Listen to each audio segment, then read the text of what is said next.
Exams खत्म हो गए and now the question is exams के बाद क्या करें। क्या मुझे अगले एग्जाम्स के लिए पढ़ाई करनी चाहिए कि मुझे लगता है क्या मैं तो फेल हो जाऊंगा, या मुझे इंटरव्यू की तैयारी करनी चाहिए, चाहे आप सीए फाउंडेशन में हो, चाहे सीए इंटरमीडिएट में हो, चाहे सीए फाइनल में हो। I am going to cover all these 3 categories कि आपको एग्जाम्स के बाद क्या करना चाहिए।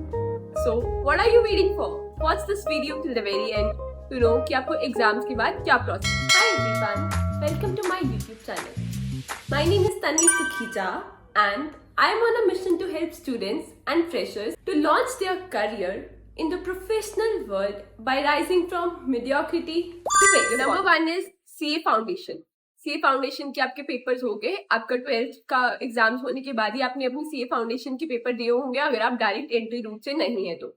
अगर आप डायरेक्ट एंट्री रूट से है तो आपको सीधा इंटरमीडिएट में जाना है, but if you are not from direct entry route then आपको सीए फाउंडेशन के पेपर देने होते हैं।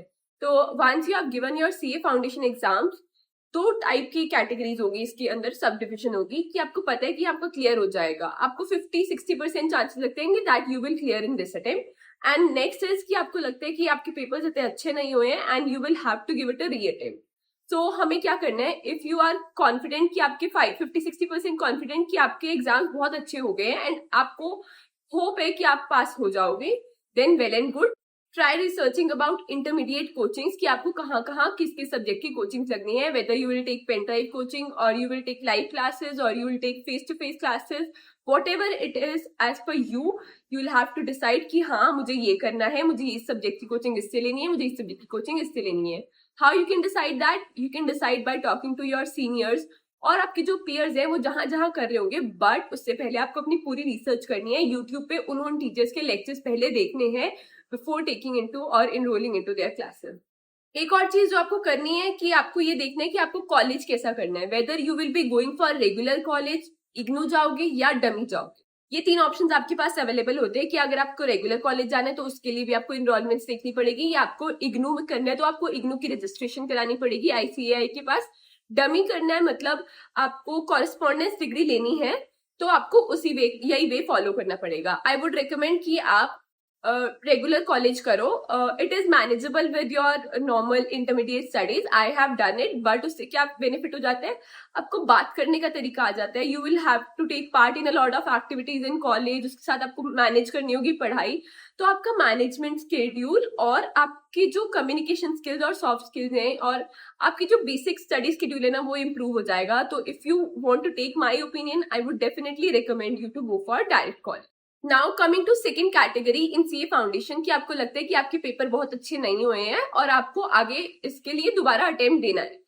तो आपके पास भी 2 चीजें हैं, आपको एक तो कॉलेज के लिए करना है और आपको सीए फाउंडेशन के लिए पढ़ना है। कॉलेज के लिए भी आपका सेम रहेगा कि आपको रेगुलर करना है, इग्नू करना है या डमी करना है, तो आपको वो डिसाइड करना पड़ेगा। आप अपने सीनियर से बात करो, अपने पीयर से बात करो, अब देखो कि आपके लिए क्या बेनिफिट रहेगा, आपके ट्रैवल कम्यूट को कंसिडर करो कि जो जो आपने करना है। So these are the things which you will have to consider before enrolling into your college.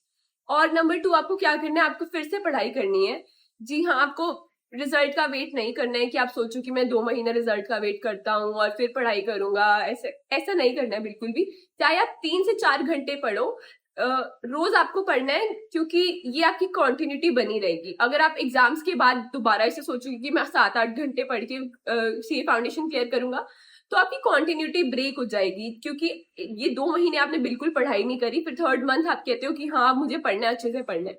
तो this is not how you approach for studies. चाहे आप सीए फाउंडेशन में हो, चाहे सीए फाइनल में हो, चाहे सीए इंटरमीडिएट में हो, एक बार जो ब्रेक आ गया ना स्टडी में, तो वो मोमेंटम दोबारा बनने में टाइम लगता है। आई एम नॉट सेइंग कि बन ही नहीं पाएगा, I am saying it is difficult to get back into momentum, because एक ब्रेक लग जाता है आपकी स्टडी शेड्यूल में। तो जब वो ब्रेक लग जाता है ना, तो आपको लगता है कि अब मैं कैसे पढूं, मेरी कंटिन्यूटी नहीं बन पा रही है, मेरा सिटिंग टाइम नहीं बन पा रहा है, तो आपके मन में बहुत ज्यादा डिस्ट्रैक्शंस आ जाती हैं।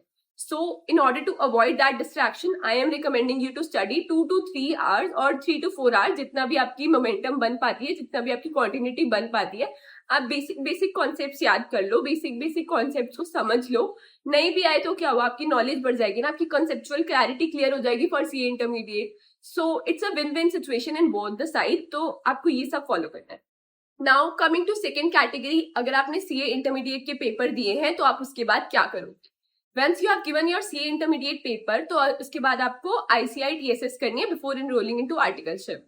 तो आप आईसीआई टीएसएस कर लेना एंड उसके बाद आपको पता है कि आपके चांसेस है कि आप क्लियर कर पाओगे। I know it's difficult to assess those chances at the stage, but हम क्या कर सकते हैं, हम दो चीजें कर सकते हैं इसमें। एक तो हम 3 से 4 घंटा रेगुलर पढ़ाई करें, और नंबर 2 हम आर्टिकलशिप के लिए इंटरव्यू के लिए प्रिपेयर करें।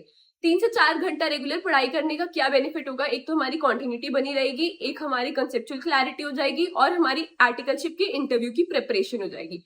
तो ये 3 चीजें हो जाएगी, और अगर इन केस गॉड फॉरबिड्स आपका पास रिजल्ट नहीं आया तो आपके आगे पेपर के लिए पढ़ाई ही हो रही है, तो it what's better than that कि आपकी पढ़ाई का फ्लो चल रहा है और आपकी पढ़ाई अच्छे से हो पा रही है। सो आई वुड रिकमेंड यू कि आप 3 से 4 घंटा डेली पढ़ो, अपनी कंसेप्ट क्लैरिटी करो, अपने समरी नोट्स रिवाइज करो। बेशक आप यूट्यूब क्लासेस देख लो, बट वो 3 से 4 घंटा आपको अपनी नॉलेज अपग्रेडेशन में या फिर नॉलेज रिटेंशन में डालना ही डालना है। नंबर 2, आप इंटरव्यू की प्रिपरेशन करो फॉर आर्टिकलशिप, अपना रिज्यूमे बनाओ। रिज्यूमे कैसे बनाना है, I created a separate video on that, so you can refer that video to create your resume. And उसके बाद आर्टिकलशिप के इंटरव्यू के लिए प्रिपेयर करो, अपने सॉफ्ट स्किल्स पे काम करो, अपनी कम्युनिकेशन स्किल्स पे काम करो, एंड अपना लिंक्डइन प्रोफाइल को सॉलिड बिल्ड करो। Through your LinkedIn profile you will reach out to people so that they can refer you for articleship. And अपना लिंक्डइन प्रोफाइल पूरा कंप्लीट अप टू डेट रखो, reach out to people, उनके page पे जाओ, उनका अच्छे से पेज देखो कि वो कौन सी कंपनी में काम कर रहे हैं, कौन सी डोमेन में काम कर रहे हैं। Reach out to them and ask them for their insights on their in the industry which they are working in, on the domain they are working in. This is how you will approach to people. And completely ऐसे नहीं करना, neglect कर देना सब कुछ। I know 2-4 दिन आपको rest करना है, 2-4 दिन आपके रेस्ट के होंगे after the exam, that is the well deserve break for you, because आपने अभी एग्जाम्स दिए। तो आई एम नॉट सेइंग कि आपको एग्जाम्स के एकदम बाद ये सब शुरू करना है। You have to give yourself a well deserve break. आपको कहीं जाना है वेकेशन के 3-4 दिन मस्त घूम के आओ, अपने फ्रेंड्स के साथ चिल करो, बट उसके बाद आपको ये स्केड्यूल फॉलो करना है, बिकॉज एंड गोल आपका क्या है कि आपको सीए बनना है। तो सीए बनने के एंड गोल के लिए, अगर जब तक एंड गोल नहीं है, आपको अपनी मेहनत करते रहना है, अपनी जी जान देते रहना है, so that you can get that prefix for yourself. Now coming to third category कि आपने सी फाइनल के एग्जाम्स दिए हैं, तो उसके बाद आपको एग्जाम्स के बाद क्या करना चाहिए। सी फाइनल में I know you can not assess कि आप पास हो जाओगे। It is very difficult to analyse कि मैं पास हो सकता हूँ, पास नहीं हो सकती हूँ, कुछ भी हो सकता है, because it is CA final. तो हमें क्या करना है, हमें बिल्कुल भी चांस नहीं छोड़ना है, थोड़े दिन चिल करना है, अपने दोस्तों के साथ घूम के आना है, एंड उसके बाद आपको जुट जाना है अपनी मेहनत करने के लिए। बिकॉज आप पढ़ाई करते रहोगे ना, तो आपकी इंटरव्यू की प्रिपरेशन हो रही है। वी नो कि हमें जॉब में आगे जाना है, अगर आपको जॉब में जाना है तो आपकी पढ़ाई के साथ साथ जॉब की भी प्रिपरेशन हो रही है, आपके इंटरव्यू की प्रिपरेशन हो रही है। मैं नहीं कह रही हूँ कि आपको पूरा सिलेबस फिर से पढ़ना शुरू कर देना है। You can refer YouTube videos, summary notes, revision notes, ये सब आप रेफर कर सकते हो, और ये सब आप पढ़ सकते हो। क्या क्या पढ़ सकते हो, 3 सब्जेक्ट उठा लो कोई भी। आई एम नॉट सेइंग कि आप सारे सब्जेक्ट की दोबारा से पढ़ने लग जाओ। 3 सब्जेक्ट ऐसे उठाओ जो आपको जॉब में भी काम आए, और आपकी अगर पढ़ाई करनी हो आगे फ्यूचर में, वो उसके लिए भी काम आए। ऑडिट उठा लो, टैक्स उठा लो, और एक एफआर उठा लो। ये 3 सब्जेक्ट आपके आगे जॉब में भी बहुत ज्यादा हेल्पफुल होंगे, और आपकी पढ़ाई में भी बहुत हेल्पफुल होंगे। तो इन तीनों सब्जेक्ट की आपको अच्छे से प्रिपरेशन करनी है, आपको रिविजन नोट्स रेफर करने हैं, आपको समरी नोट्स रेफर करने हैं, और आपको यूट्यूब वीडियोस रेफर करनी है। This is how you will approach. 3 to 4 hours are enough for you to study after once the exams are over, so that आपको पता हो कि मुझे और भी काम करने हैं, बिकॉज हमें सिर्फ पढ़ना नहीं है, हमें बाकी के काम भी करने हैं। क्या काम करने हैं कि रिज्यूमे बनाने हैं फॉर द जॉब। रिज्यूमे कैसे बनाने हैं, I have also created a separate video on that, so you can refer that. Interview की प्रिपरेशन करनी है, इंटरव्यू की क्वेश्चन आंसर्स की प्रिपरेशन करनी है, you will have to prepare for that. उसके लिए भी मैंने आपके लिए सेपरेट वीडियो बनाई है, यू कैन रेफर दैट। और आप क्या क्या कर सकते हो, मॉक इंटरव्यूज दे सकते हो, बिकॉज मॉक इंटरव्यूज जितने ज्यादा दोगे उतनी अच्छी आपकी प्रैक्टिस होगी इंटरव्यू के लिए, और उतना फ्लुएंटली आप आंसर कर पाओगे इंटरव्यू में। इंटरव्यू से डरना नहीं है, because it is more of a one on one conversation with the other person. So जितना आप रिलैक्स रह के, काम रह के आंसर करोगे ना, उतना अच्छा आपका इंप्रेशन बढ़ेगा। और फॉर फ्रेशर लेवल ना, बस वो आपका कॉन्फिडेंस चेक करते हैं, तो आपको अपने कम्युनिकेशन स्किल्स पे वर्क करना है, सो दैट आप अच्छे से आंसर कर पाओ उन सबके क्वेश्चंस पे। और क्या क्या करना है, अगर आपका इंटरव्यू की प्रिपरेशन होगी तो आपने जॉब्स के लिए सर्च करना है, आप लोगों से बात करो, लिंक्डइन प्रोफाइल अपडेट करो, और अपनी कंपनी शॉर्टलिस्ट कर लो कि हाँ मुझे इस कंपनी में जाना है, मुझे इस डोमेन में जाना है। डोमेन बहुत सारे होते हैं, जैसे audit, tax, investment banking, finance, cost, ये सब डोमेन्स होते हैं. आई क्रिएटेड अ सेपरेट वीडियो. आप अपने डोमेन लाइन चूज कर लो कि हाँ मुझे इस डोमेन में जाना है. आई एम क्लियर कि मुझे ऑडिट में जाना है, तो मुझे ऑडिट की ही रिलेटेड क्वेश्चंस पढ़ने पड़ेंगे या मुझे ऑडिट के रिलेटेड बंदों से बात करनी पड़ेगी on LinkedIn, so that they can help me get a referral for that. तो ये सब आपको करना है. आपको अपने रिज्यूमे पे काम करना है, इंटरव्यू करना है, लिंक्डइन प्रोफाइल पे वर्क करना है, नेटवर्किंग करनी है और आपको पढ़ाई भी करनी है इसके साथ साथ. And I hope this video has help you. Video अच्छी लगी हो तो सब्सक्राइब जरूर कर देना. Thank you for watching the video. Please give it a thumbs up and share it with your friends so that it may benefit them as well. In case you have any questions, you can reach out to me through Instagram, LinkedIn, or you may join my Telegram community. Do not forget to mention your biggest takeaway from this video in the comment section below.